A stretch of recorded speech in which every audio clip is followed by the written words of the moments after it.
नमस्कार, TV9 पंजाब हरियाणा हिमाचल देख रहे हैं आप। मैं हूं आपके साथ सिमरन कौर। इवनिंग न्यूज़ लाइव में आपका स्वागत है। सब तो पहला गल करते हैं पंजाब दी साबका मुख्यमंत्री सरदार प्रकाश सिंह बादल के पल के अंतिम संस्कार किया जाएगा। दस दिए कि पंजाब के मुख्यमंत्री भगवंत मान साबका मुख्यमंत्री प्रकाश सिंह बादल के अंतिम संस्कार च शमूलियत करेंगे। इस तो पहला कैबिनेट समेत पल के सवेरे 11 बजे पिंड बादल भी पहुंचेंगे। साबका मुख्यमंत्री प्रकाश सिंह बादल की पार्टी दफ्तर तो उन्होंने अंतिम यात्रा अज शुरू की गई। इस दौरान देश के प्रधानमंत्री नरेंद्र मोदी चंडीगढ़ श्रोमणी अकाली दल के पार्टी दफ्तर पहुंचे। उन्होंने सरदार प्रकाश सिंह बादल के अंतिम दर्शन करके श्रद्धांजलि भेंट की। इस दौरान उन्होंने नाल हरियाणा के मुख्यमंत्री मनोहर लाल भी मौजूद रहे। पंजाब के मुख्यमंत्री भगवंत मान ने बुधवार को मोगा जिला का दौरा किया। इस दौरान उन्होंने शहीद कुलवंत सिंह के परिवार के नाल दुख साझा किया। इस दौरान मुख्यमंत्री भगवंत मान ने शहीद जवानों के परिवार को 1 करोड़ रुपए का चैक भेंट किया। इस दे नाल ही उन्होंने शहीद जवान के परिवार को हर संभव सहायता देने का भरोसा दवाया। 1 करोड़ रुपये का एक छोटी जी माली सहायता है, क्योंकि जान की तो कोई कीमत नहीं, शहीद की शहीदी की कोई कीमत नहीं होती, पर उन्होंने परिवार को आर्थिक तौर पर कोई दिक्कत ना हो। असी जो साडी पॉलिसी है सरकार की कि शहीद चाहे पंजाब पुलिस का कोई शहीद हो जाए, कोई ड्यूटी दौरान चाहे पंजाब के विचों कोई नौजवान फौज के शहीद हो जाए, असी उन्होंने घर 1 करोड़ रुपए का जिहड़ा माली सहायता देंगे हैं।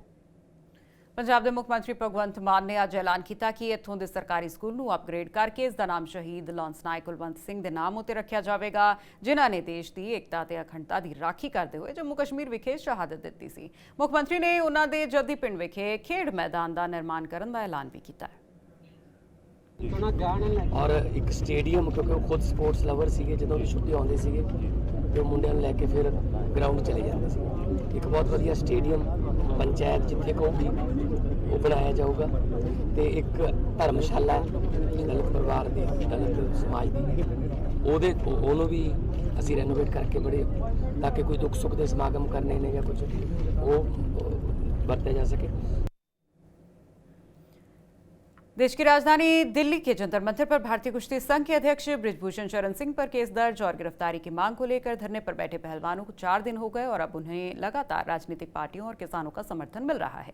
इसी कड़ी में बीते कल धरने पर बैठे पहलवानों के इस प्रदर्शन में हरियाणा के पूर्व मुख्यमंत्री भूपेंद्र हुड्डा बड़ी संख्या में कार्यकर्ताओं को लेकर पहुंचे और खिलाड़ियों का समर्थन भी किया। वहीं अभी तक हुड्डा के अलावा पूर्व राज्यपाल सत्यपाल मलिक, किसान नेता राकेश टिकैत, उत्तर भारत की खाप पंचायत समेत कई पार्टियों के नेताओं ने पहलवानों को समर्थन दिया है। और जब भूपेंद्र सिंह हुड्डा धरना स्थल पर पहुंचे तो उन्होंने कहा कि खिलाड़ियों को स्टेडियम में होना चाहिए, लेकिन वो मजबूरीवश यहां बैठे हुए हैं। उनका खिलाड़ियों के साथ पूरा समर्थन है। क्यों ये मजबूर हुए धरने पे बैठने के लिए, क्यों नहीं इनको न्याय मिला, इसकी पूरी जांच आके दोषी को पूरा दंडित करना चाहिए। महिला पहलवानों की यौन उत्पीड़न मामले में एफआईआर दर्ज करने में आनाकानी करने वाले दिल्ली पुलिस के अधिकारियों पर कार्रवाई हो सकती है। दिल्ली महिला आयोग की अध्यक्ष स्वाति मालीवाल ने खिलाड़ियों के सेक्सुअल हैरेसमेंट की शिकायत पर एफआईआर दर्ज न करने वाले दिल्ली पुलिस के अधिकारियों के खिलाफ आईपीसी की धारा 166A के क्लॉज सी के तहत मामला दर्ज करने की सिफारिश की है। आयोग की चेयरपर्सन स्वाति मालीवाल ने दिल्ली पुलिस के स्पेशल कमिश्नर महिला सुरक्षा को सिफारिशें भेजी हैं। इससे पहले दिल्ली महिला आयोग की अध्यक्ष ने महिला पहलवानों की यौन उत्पीड़न मामले में प्राथमिकी दर्ज करने में दिल्ली पुलिस के विफल रहने पर भी नोटिस जारी किया था। आज 5 दिन हो चुके हैं, लेकिन अब तक दिल्ली पुलिस ने विमेन रेसलर्स के सेक्सुअल हैरेसमेंट के केस में कोई एफआईआर दर्ज नहीं करी है। पॉक्सो का केस बनता है, फिर भी एफआईआर नहीं दर्ज करी गई है। हद हो गई है। लड़कियों को और उनके परिवार वालों को लगातार धमकियां मिल रही हैं।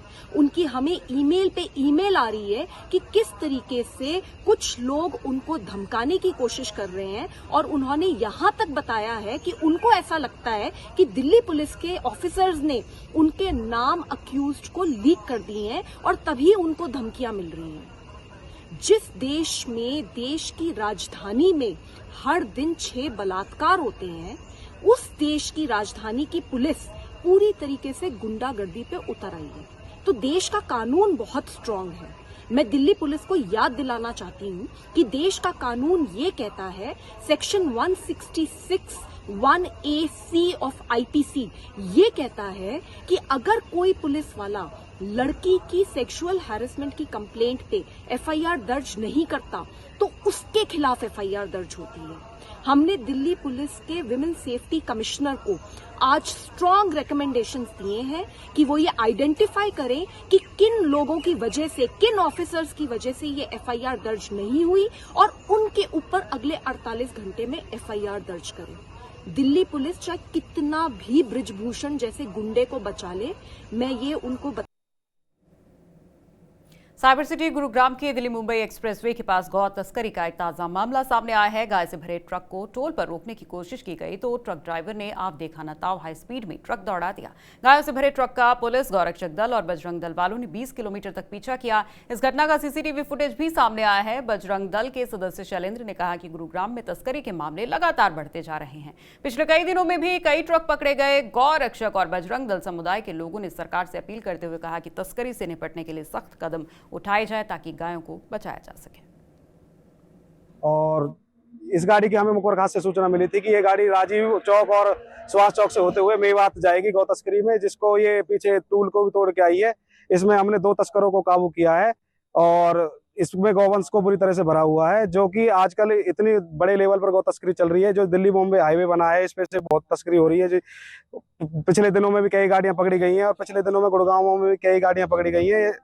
तो हमारा सरकार और प्रशासन से यही हो है कि ये जो इतनी गौ तस्करी बढ़ रही है, इन पर रोकथाम लगाई जाए। ऐसे बड़ी बड़ी बंद कंटेनरों में गायों को क्रूरतापूर्वक भरा जाता है और एक तरफ गौरक्षकों को और बजरंग दल को विलन दिखाया जाता है, आतंकी दिखाया जाता है। तो आप देख लीजिए किस तरीके से मेवाती तस्कर गौवंश को भरकर मेवात में कटने के लिए ले जाते हैं।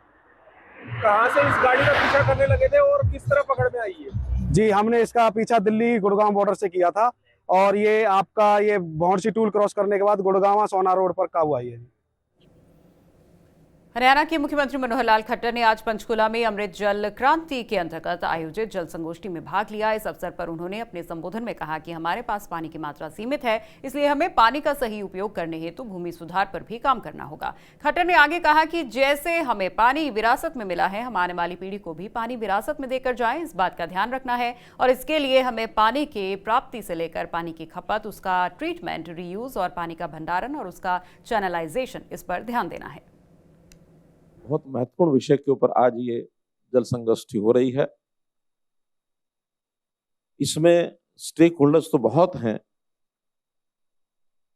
नागरिक स्वयं में इसका सबसे बड़ा स्टेक होल्डर है, लेकिन अगर प्रोफेशनली कोई एक वर्ग के बारे में कहा जाए तो किसान इसमें सबसे बड़ा स्टेक होल्डर है। किसान अन्न पैदा करता है, अन्न देश के काम आता है, समाज के काम आता है, पानी भी हम सबके काम आता है। लेकिन जैसा मैंने कहा कि किसान व्यवसाय के नाते, प्रोफेशन के नाते सबसे बड़ा स्टेक होल्डर है। किसानों के बहुत बड़े पैरोकार, मैं कहूँगा किसानों के मसीहा, पूर्व मुख्यमंत्री पंजाब, केंद्र में भी वो मंत्री रहे, आज हमारे बीच वो नहीं रहे हैं। तो मैं तो चाहूँगा कि ये जो जल संगोष्ठी है ये उन्हीं को समर्पित की जाए। ये पानी की प्राप्ति नदियों से चाहे मिले, वर्षा से चाहे मिले, उसको संग्रह करना, फिर उपयोग करना, उपयोग के बाद अब जो विधाएं आ गई हैं नई, उसमें उसको ट्रीट करना। ट्रीटमेंट के ऊपर भी हमको पूरा उपयोग यानी पूरा ध्यान करना पड़ेगा ताकि ये ट्रीटेड वाटर बहुत से क्षेत्रों में इसका उपयोग कर सकते हैं। अगर हमारी प्राप्ति 20 MAF की है और हमारी आवश्यकता 34 MAF की है, तो ये 14 MAF उसी 20 को अगर रिसाइकल करके हम पूरा कर सके तो वही एक रास्ता और कोई रास्ता नहीं है। पानी बना नहीं सकते हम, बिल्कुल नहीं बना सकते। पानी जैसा है वैसा है। पुंछ आतंकी हमले के बाद अगले महीने होने जा रही G20 की जम्मू कश्मीर में बैठक को लेकर अंतर्राष्ट्रीय सीमा और LOC पर अलर्ट है। पाकिस्तान आतंकियों को घुसपैठ करवाने की कोशिश कर रहा है। सूत्रों से मिली जानकारी के मुताबिक पाकिस्तान ने LOC पर 5 कंट्रोल रूम बनाए हैं ताकि आतंकियों की घुसपैठ करवाई जा सके। LOC पर बर्फ पिघलनी शुरू हो चुकी है और लॉन्चिंग पैड में सैकड़ों की तादाद में आतंकी मौजूद है ताकि भारतीय सीमा में घुसपैठ कर सके, लेकिन जवान बेहद ज्यादा अलर्ट है। अंतर्राष्ट्रीय सीमा पर BSF के जवान और नियंत्रण रेखा पर सेना के जवान सतर्कता बरत रहे हैं। अक्सर पाकिस्तान ये प्रयास करता है कि ड्रोन के जरिए आतंकियों तक हथियार साथ में ड्रग्स की खेप जो है वो यहाँ पर भेजी जा सके। हाल ही में ही हमने देखा कि किस तरीके से सांबा सेक्टर साथ में सुंदरबनी सेक्टर में सुरक्षा बलों को बड़ी कामयाबी मिली। हेक्साकॉप्टर रिकवर किया गया, भारी मात्रा में जो हथियार हैं उसके साथ साथ जो पैसे हैं वो भी रिकवर किए गए। लेकिन इन सब के बीच इस वक्त हम मौजूद हैं अंतर्राष्ट्रीय सीमा सांबा सेक्टर में।